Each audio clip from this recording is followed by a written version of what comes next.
spending the afternoon with us. I am obviously not Cassie Ewing, but I'm substituting for her today. She's currently in quarantine, but I'm substituting here. And first of all, happy Diwali to everybody that celebrates. It's a lovely time to spend it with you. And I wanted to do very short introductions for our program. So we're going to be celebrating the publication of Professor Subhashini Kaligotla's book. And she is, as many of you know, the Barbara Soler Miller Associate Professor of Indian and South Asian Art in the Columbia Department of Art History and Archaeology. She's the author of Shiva's Waterfront Temples, which is right here, and I think the flyer for the book is going to be passed out soon, right? Architects and Their Audiences in Medieval India, published in 2022.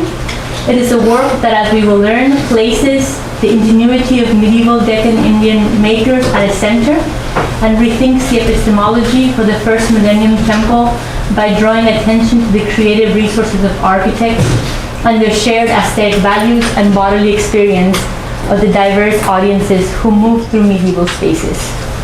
I just remember I was supposed to be close to the microphone. Sorry, Bill. Before joining us, and we're very fortunate to have her here in Art History and Archaeology, Professor Kaligotla taught at Yale University, and she is, for me, very, very interesting, a practicing poet and an author of the poetry collection Bird of the Indian Subcontinent. She publishes poetry in literary journals and anthologies in India, the UK, and the US. And commenting on her book is going to be Professor Pia Brancaccio, who is a professor in the Department of Art History at, gosh, I didn't write that down, Drexel University, am I correct? Drexel University, sorry. Her research focuses on early Buddhist art and cross-cultural exchange in South Asia, with regional emphasis on the visual cultures of ancient Gandhara, Pakistan, and the Deccan Plateau in India. She has published extensively on the Buddhist caves in Western Deccan, including a monograph titled The Buddhist Caves in Aurangabad. And the edited volume Living Rock has been recently expanded her interest, and she has recently expanded her interest to ancient Sri Lanka and the Indian Ocean exchange networks.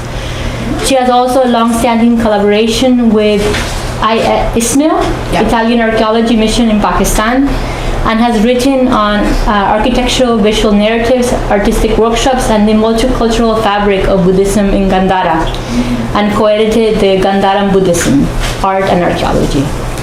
And our third speaker today will be Professor Richard Davis, who is a professor emeritus and a research professor of religion at Bard. Professor Davis' primary research and teaching interests include classical and medieval Hinduism in Indian history, South Asian visual arts, and Sanskrit, and he is the author of the Bhagavad Gita, a biography of a priest's guide to the great festival, and gosh, I'm going to try. Agora Shiva's Mahotsavidi? Yeah, well done. There we go. Lives of Indian Images, and which won the Koramuswamy's prize, and Ritual in Oscillating Universe. He has edited 2 volumes, Picturing the Nation and Images, Miracles, and Authority in Asian Religions. And currently he's continuing the work on the reception and the history of the Bhagavad Gita and on history of religions in early South Asia, and fellowships from the Guggenheim, Fulbright Heights, and Mrs. Gil's Whitting Foundation and the National Endowment for the Humanities. He also previously taught at Yale University and at University of Chicago, and has been at Bard since 1997. So join us for today's speakers, and a pleasure to introduce Subhashini, and many congratulations on your book. Looking forward to it. Good evening, everyone, and happy Diwali again. Can you all hear me? Okay, great. I'll let things settle down. I want to start by thanking the South Asia Institute, Bill Carrick and Kathy Ewing for the invitation to speak and for hosting this book event. Thanks also to Professor Alonso for her generous introduction and for acting as faculty host this evening. I'm grateful to Pia Brancaccio and Richard Davis for their generosity towards my scholarship, which wouldn't have been possible without their own important contributions to South Asian studies. My thanks too to Yale University Press and my wonderful editor, Catherine Bowler, who was a champion of this book right from our first meeting in 2018, so it's been quite a while. Finally, my thanks to all of you for being here. It's especially meaningful to talk about Shiva's waterfront temples at Columbia with this audience, as it all began here. My first introduction to the temple cluster at Patadakal, which is the backbone of this book and the site that launches all the major questions, was in a course taught by Vidya Daheja right here at Columbia in the Department of Art History and Archaeology, called, appropriately enough, the Indian Temple. And it was love at first sight, in the classroom, and once I encountered Patadakal and nearby places firsthand in December 2008. The temple clusters of Karnataka's Malaprabha River Valley are gorgeous. My response to this architecture was immediate, visceral. The temples sit on sandstone bluffs in the proximity of rivers, reservoirs, waterfalls, and other water bodies, and captivate with their undulating surfaces, stunning sculptural programs, and scenic vistas. Besides Patadakal, the book deals with important temple clusters at Aihole, Badami, Mahakuta, and other sites in the Malaprabha River Valley, with dates that fall between the 6th and 8th centuries. And about 200 miles to the east are related temple clusters in the Krishna Tungabhadra River Valley in Andhra Pradesh and Telangana at Alampur, Satyavolu, Kadamarakalava, and Mahanandi.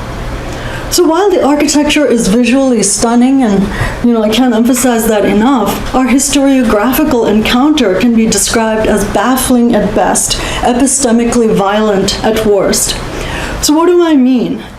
What I mean is that while our experience of these places is as integrated wholes where buildings are in dialogue with one another and their natural environments, this is not how art historical scholarship has traditionally presented this architecture, which is among the earliest stone construction of the Deccan Plateau and one of our most vital sources for the early medieval period.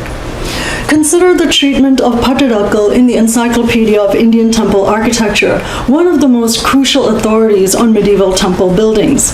The encyclopedia bifurcates Patadakal's temples across 2 volumes.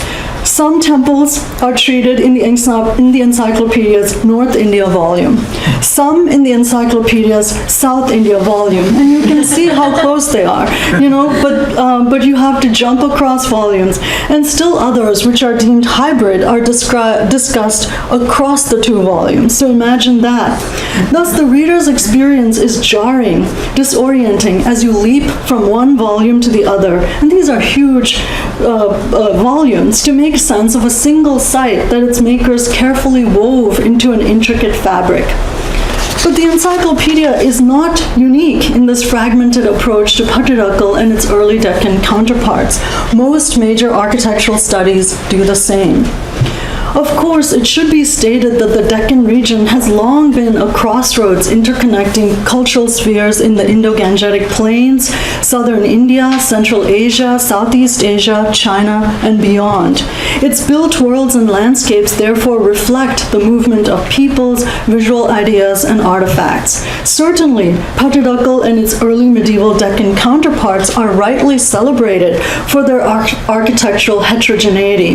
Deccan architects were not only aware of the first millennium's Dravida and Nagara architectural styles and modes, but intermingled them in innovative ways on the body of the temple and in the arena of the temple cluster.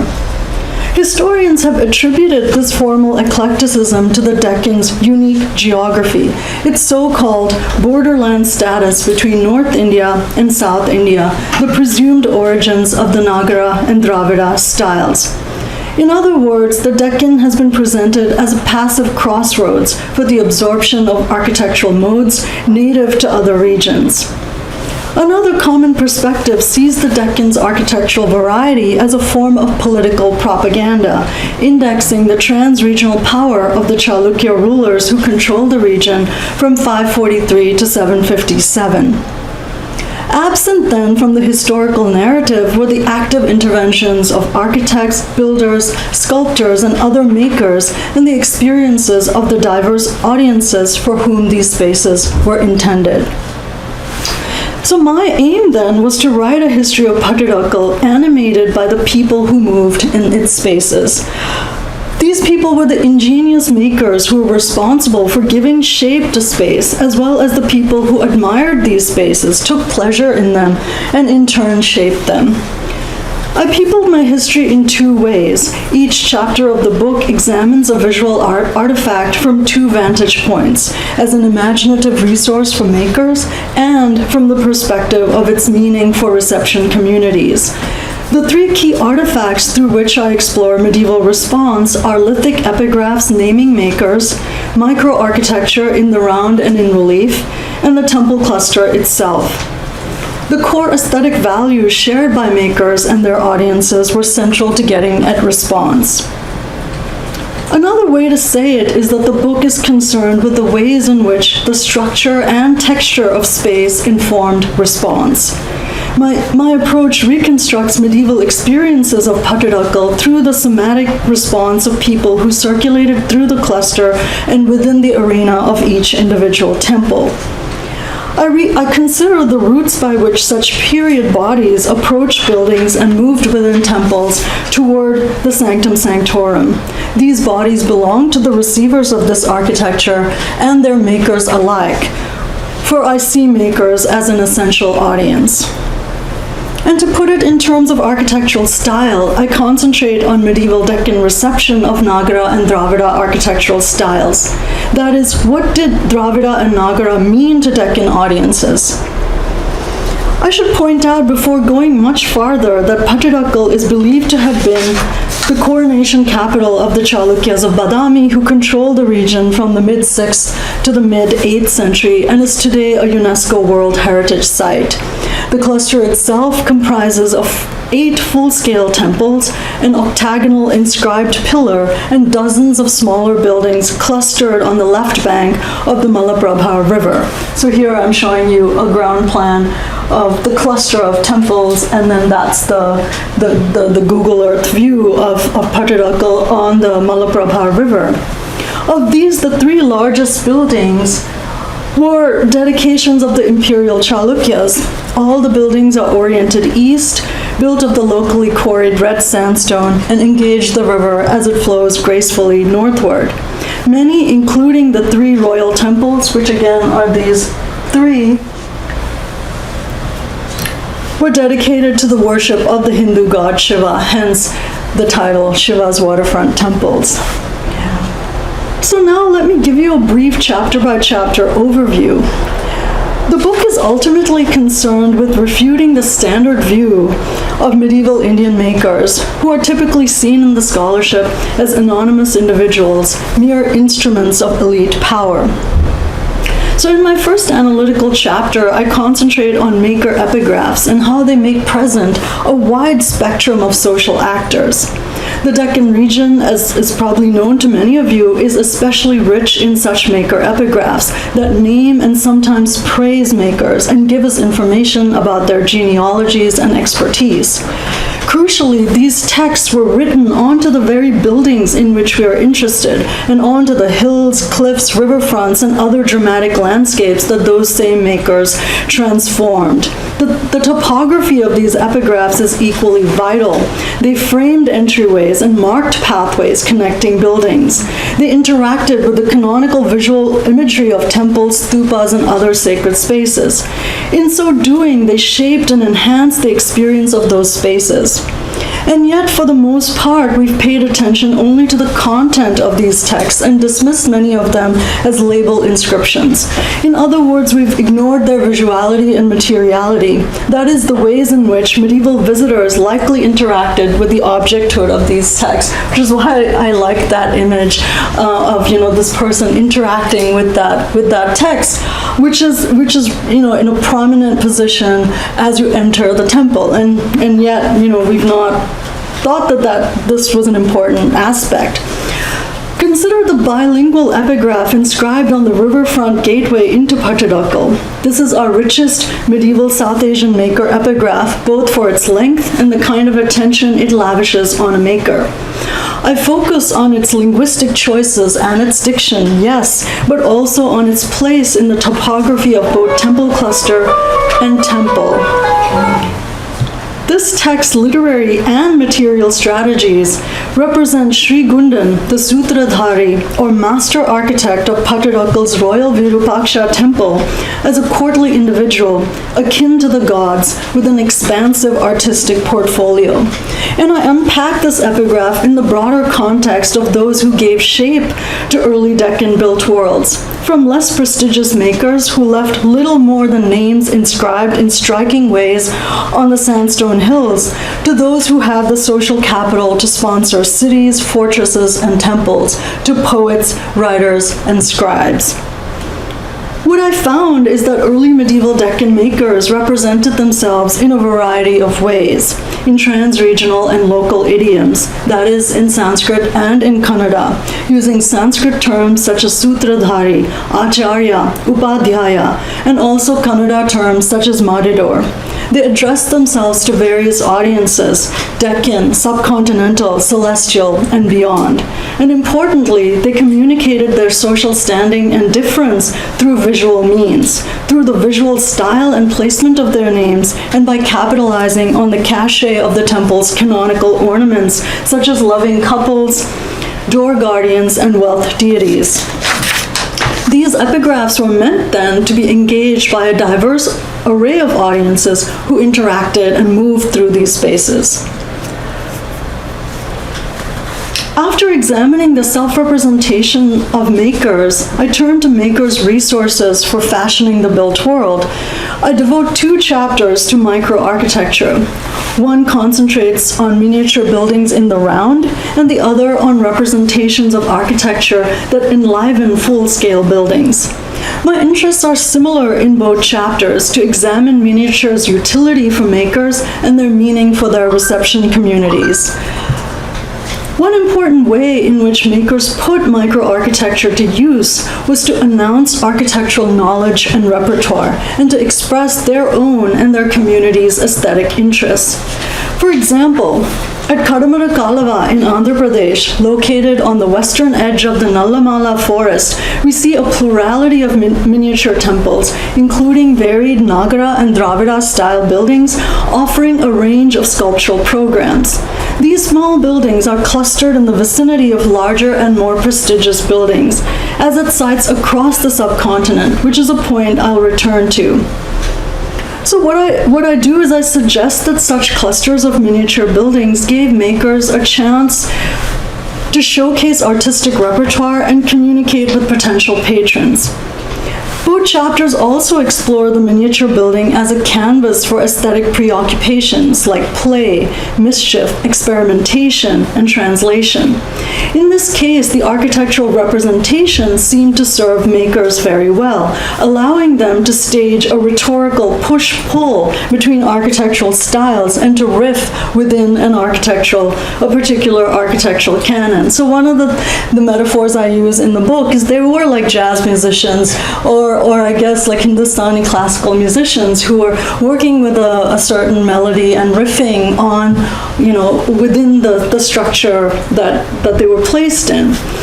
At the Papanatha temple at Pattadakkal, for instance, which is what we're looking at, makers use microarchitectural forms to stage a spirited dialogue between Nagara and Dravida architectural styles. These again were the dominant trans-regional styles of the first millennium in the subcontinent. Here you see that they're using Nagara microarchitectural forms on the walls and Dravida ones to form the cornice that runs all along the building, so that as visitors circulated around the building, they would experience a pleasurable interplay or oscillation between the two styles. Whereas if we travel to the Mahakuteshwara temple at nearby Mahakuta, also in the same Malaprabha River Valley, here makers combined and interrelated elements within the same architectural canon in ways that would have been difficult to do on a larger scale. So in this first set of images, they're playing with Nagara Gavaksha forms, splitting, repeating, and combining this horseshoe-shaped form. And in this other set of images I'm showing you, they're doing similar things with Dravida roof forms, which are domed, barrel vaulted, and dormer shaped. So it's these structures here on the top that they're playing with. And importantly, both sets of forms that I've showed you, so all of these images serve as window pediments for the most prestigious temple at the temple cluster at Huacuja. I also examined the significance of the clustering of miniature buildings in both Buddhist and Brahmanical sacred spaces. Sometimes these buildings are no more than a few feet tall, and they crowd South Asian sacred sites, including Pattadakal, and have been underexplored by an architectural history focused on monuments, so these full-scale buildings.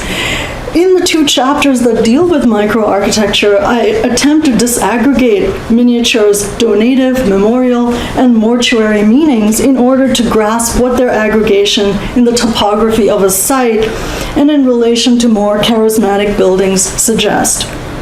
Of course, much more work needs to be done, but I hope this is the start of a longer, more extensive conversation on the miniature building in medieval South Asia. It seems clear that miniature buildings allowed for greater social participation in the life of a site, because they offer a range of scales, a range of adornments, a range of forms. As a result, they offer a range of possibilities for communicating an individual or a community's social aspirations.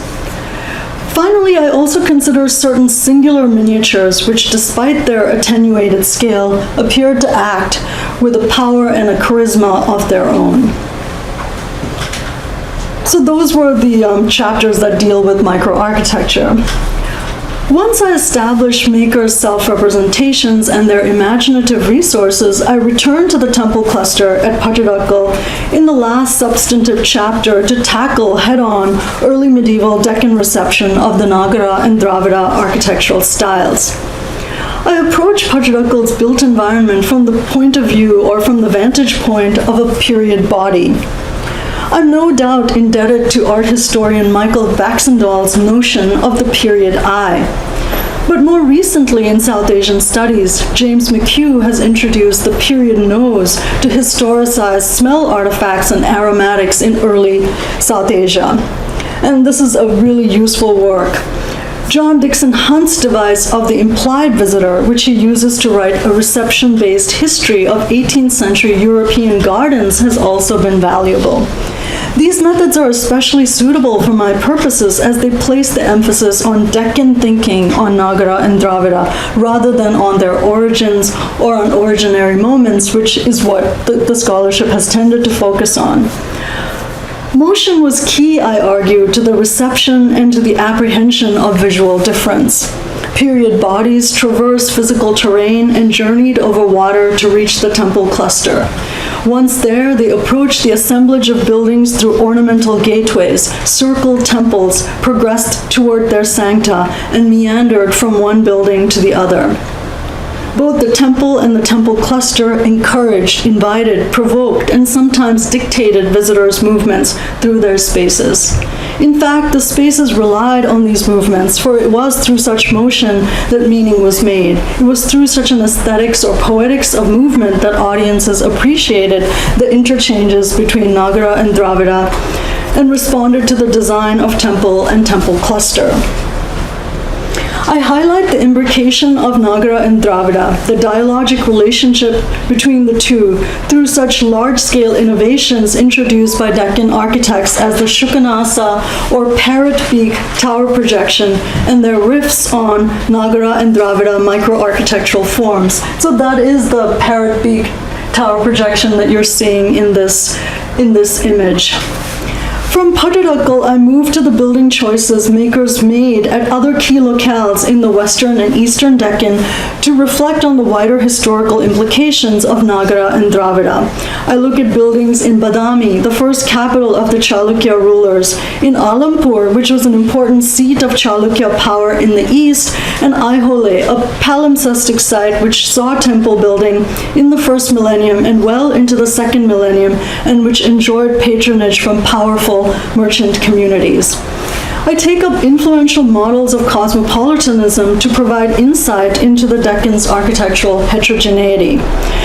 But I ultimately rejected the notion that either Nagara or Dravida was an unreservedly cosmopolitan style, or indeed the reverse. What I found is that neither transcended the constraints of place and time, nor was a strictly vernacular idiom primarily invested in mundane realities. There's no doubt that Nagara enjoyed a vaster geographical span during the first millennium than Dravida, but I argue that we should see both as trans-regional styles, and both worked as prestige styles.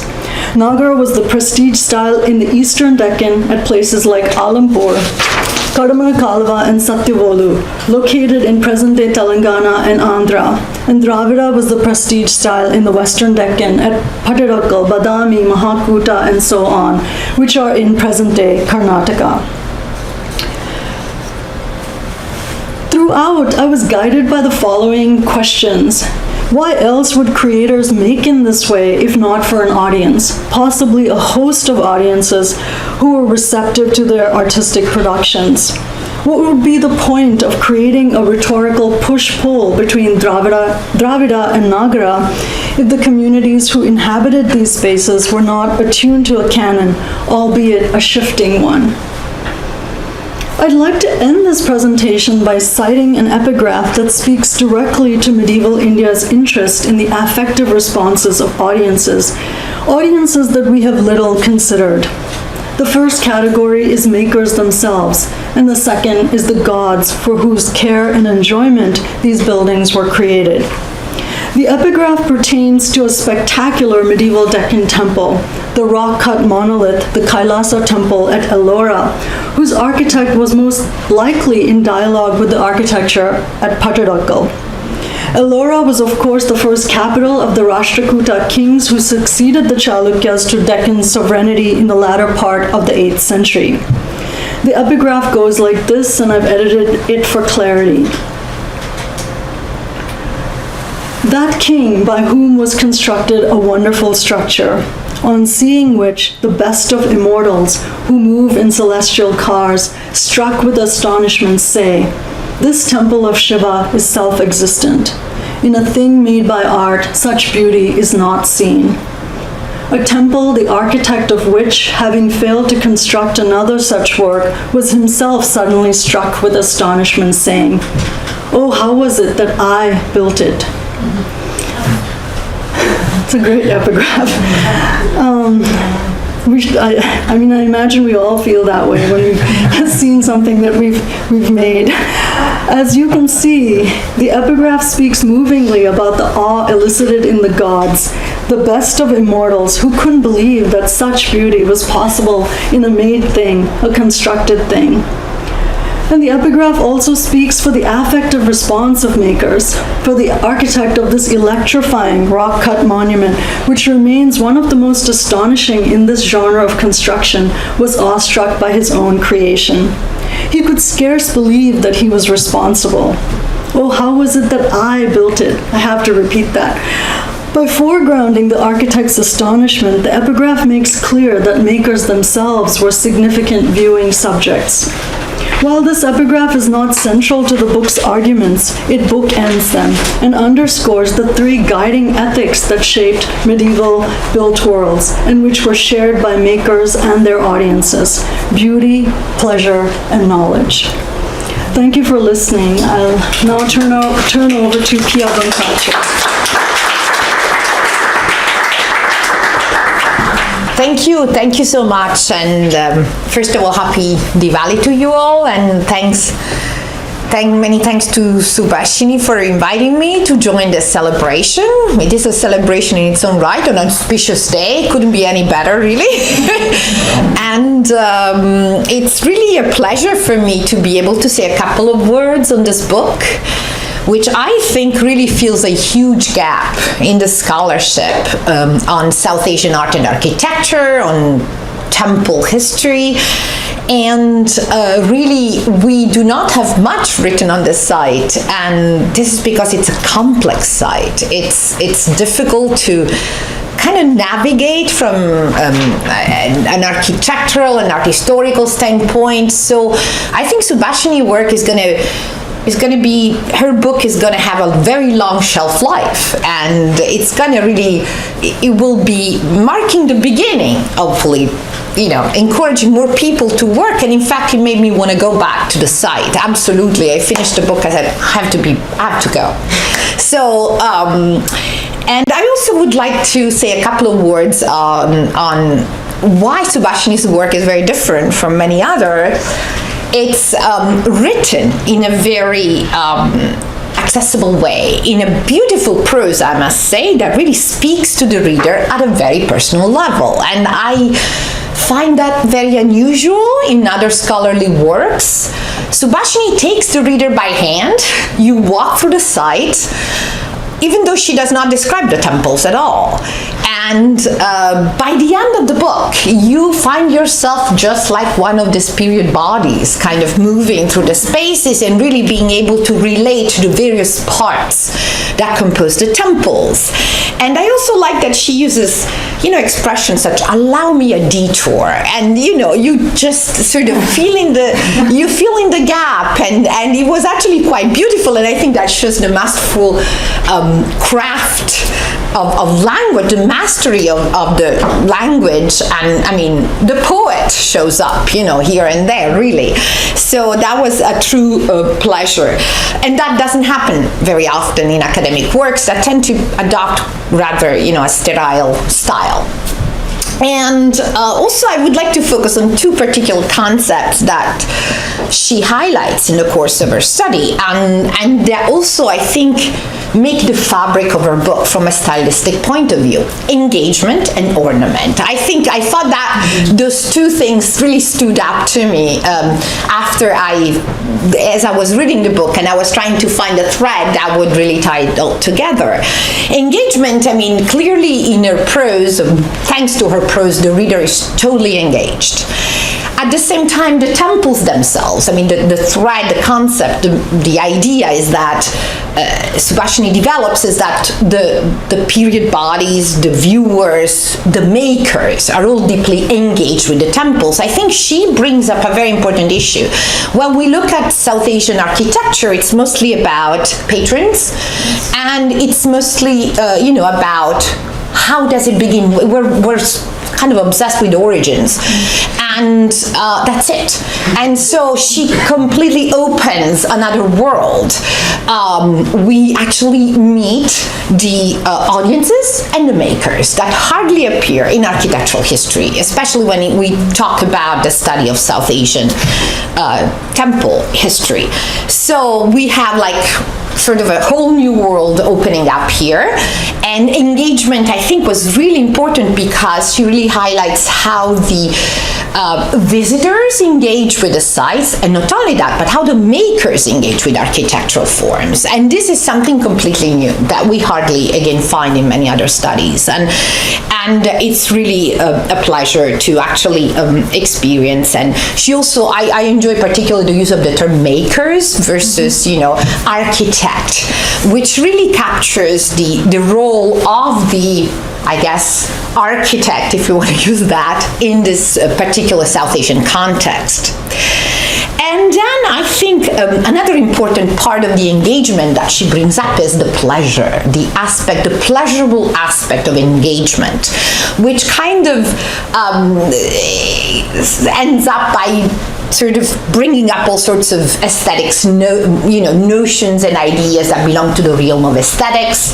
This notion of rasa, this notion of lila as this playful engagement and pleasurable engagement with the object of, I guess, contemplation or the architectural work we are experiencing, which actually brings us back to the connection that I think you make so brilliantly between poetry, literature, art, and architecture. They're all manifestations of the same cultural movement, and we tend to, sort of examine them just in isolation. And I think Subhashini works kind of abates the boundaries, and she does it also when she deals with, this opposition of styles, southern and northern style. It kind of really breaks all of that and helps us finding a new universe in which we can move more freely and being able really to understand how these things work worked in antiquity. Another important aspect of this engagement and this pleasure, that is pleasure of the audiences and the makers at the same time. So there is a playful engagement on both sides, is this idea of ornament, which hardly it always finds a secondary kind of position. The ornament is an accessory, it's like an extra thing that we don't need. Or at least it's added at the end to make it more, sort of pleasurable, so to speak. But I think what Subhashini does, she really zooms in on the ornament. The ornament is central to the architectural experience and to the experience of beauty and pleasure and to the engagement. It's a hook that kind of, brings you in. And I really think, and their prose also exploits, in terms of linguistic mastery, the idea of ornament. So I really think that both engagement and ornament capture very well the prose, the style of the book, and the discourse, the architectural discourse she pushes forward. And another thing I just want to highlight is this idea linked to ornament that sort of miniature architectural elements really have a very important function. And this is something you hardly, again, find discussed in scholarship. Miniature temples are not temples in their own rights. They don't really deserve much attention. They're intrusive sometimes when we look at the temples, small temples clustered around sites, maybe like this case, or let's see, yeah, there you go.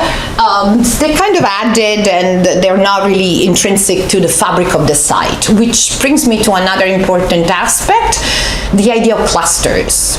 Again, in our Western approach, we think about the monument, the masterpiece, the one big temple at the site.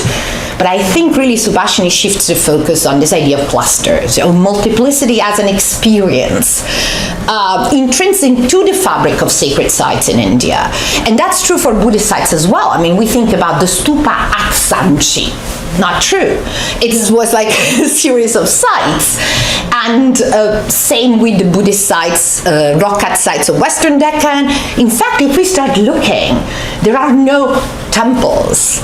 There are clusters of temples. And so the experience of the sacred really should shift to this understanding of the sacred as something that you experience as a sort of part of a constellation. And I think this comes from Subhashini encourages us to move beyond this distinction between between one and many, in a way, sort of helps us understand that this chaotic layout of this side subsidiary temples is actually not chaotic at all. I mean, we come with the idea that cosmos and chaos are two separate things. Here, chaos is cosmos, so the world is like that.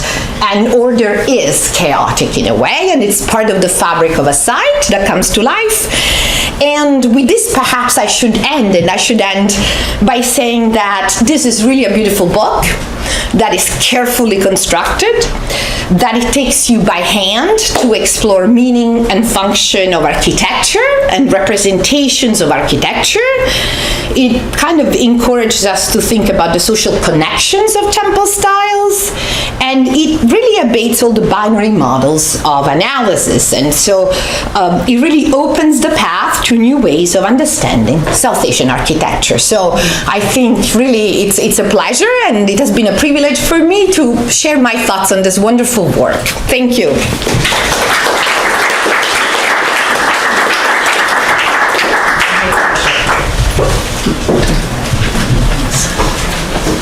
Would you like me to leave that image? This is a great image, yeah.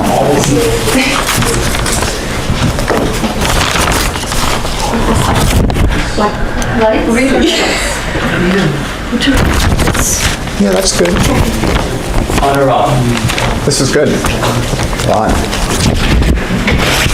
So I want to thank everybody that has been responsible for organizing this, and mainly I want to thank Subhashini for inviting me to be part of this event, and it is a great celebration. It's a great celebration to have on Deepavali Day.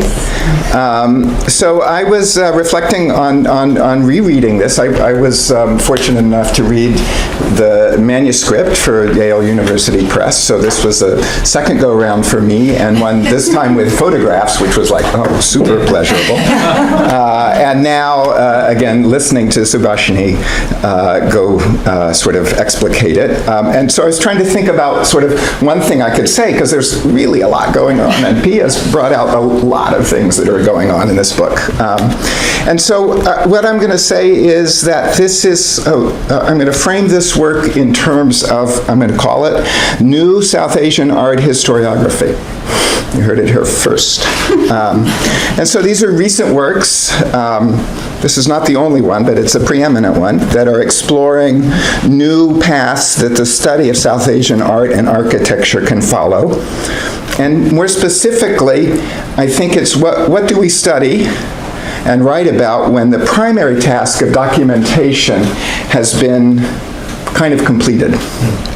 And so I really like Pia's comment of the sort of new world opening up, right? So this is a documented world, but this is a book that discovers new worlds within that, right? So South Asian art historians make up a very small crew working on a vast body of available art and architectural materials. So the first order of business has always been, like, let's describe what's there, right? There's a lot of stuff. There's a lot of need for documentation. And this is an ongoing process. People still are discovering new stuff. New sites are always being found by archaeologists. There are new sites that are hiding in plain sight because they are, in worship or in somebody's basement or somebody's house or somebody's courtyard that we didn't know about, right? So the documentation project is still going on. But Subhashini's waterfront temples at Pattadakal are relatively well documented, right, going back to founding figures like Ferguson, and then a host of art historians in the 1970s and 80s, including George Michel, Gary Tardikoff, Carol Bolin, one of my first teachers. And Subhashini is right to cite the Encyclopedia of Indian Temple Architecture as a multi-volume monument of architectural documentation. So it's a really massive descriptive account of Indian temple architecture organized in chronological, regional, and dynastic format. So it's a great resource. But if you look at the encyclopedia, as Subhashini has done, Indian architecture appears as a kind of anonymous unfolding of forms, right? It's like a taxonomy of the traits of some natural species, right? The Indian temple is a natural species that, evolves into the, and we can describe those forms. Subhashini's main critical move, I think, here is fundamentally one about agency, right? To ask of Pattadakal's waterfront temples, why do they look the way they do? And this is both in sort of micro temple images and also macro temple cluster ways. And the answer begins with the subtitle of the book, which is not up here, right? Architects and their audiences in medieval India. Architects and their audiences. And so this is a historical question, right? To what extent and by what methods can we reconstruct the intentions of the makers of Pattadakal's temples and the responses of the audience, that is, of visitors, viewers, patrons, devotees of the time, of the period, right? So Subhashini very correctly uses this idea of the period body. I go back often to the works of R.G. Collingwood. I don't know if you'll indulge me, I'm going to read a paragraph. This was my own advisor's favorite guy, or one of his favorite guys. So I maintain the Ron Inden tradition here. So what I'm going to read to you about what Collingwood talks about the history of philosophy, but what you have to do is just transpose, when I say Mr. So-and-so, you think about Sri Gundan, right, the architect who is responsible for the most elaborate of these temple epigraphs. Okay.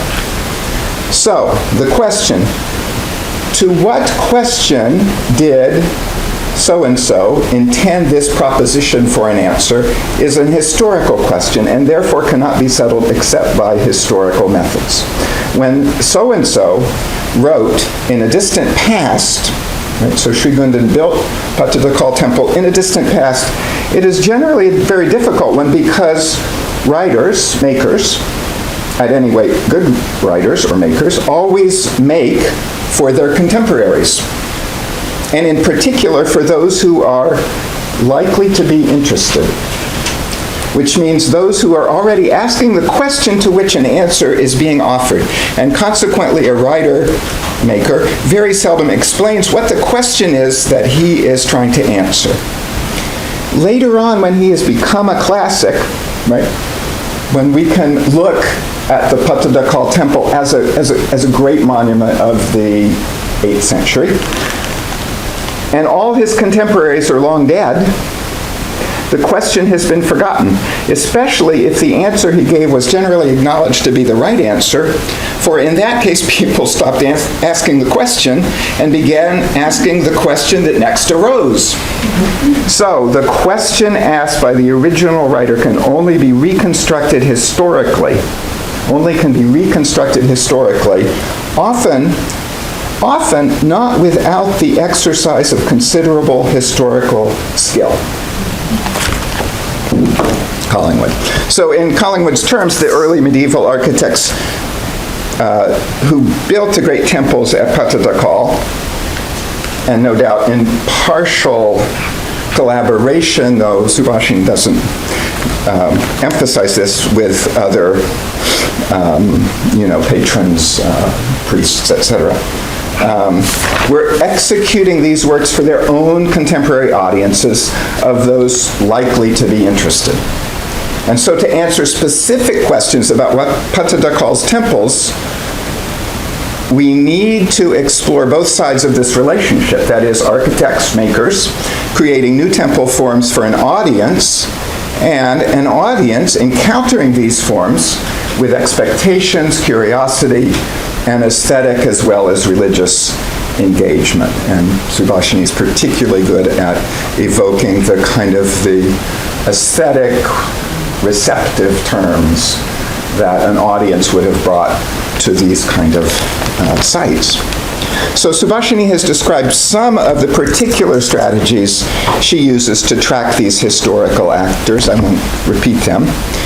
But I will close by praising and I'll quote Collingwood again, I'll praise the exercise of considerable historical skill that she demonstrates in this book. And I see it as a brilliant attempt to enter into, and in Collingwood's terms, to reenact the intentions and responses of the 8th century Deccani architects and audiences that left to us, in the 21st century, the remarkable temple complex at Patadakal. And rereading this book has made me even more excited to visit them myself, which I'm going to do in 2 weeks. Lucky one. So thank you.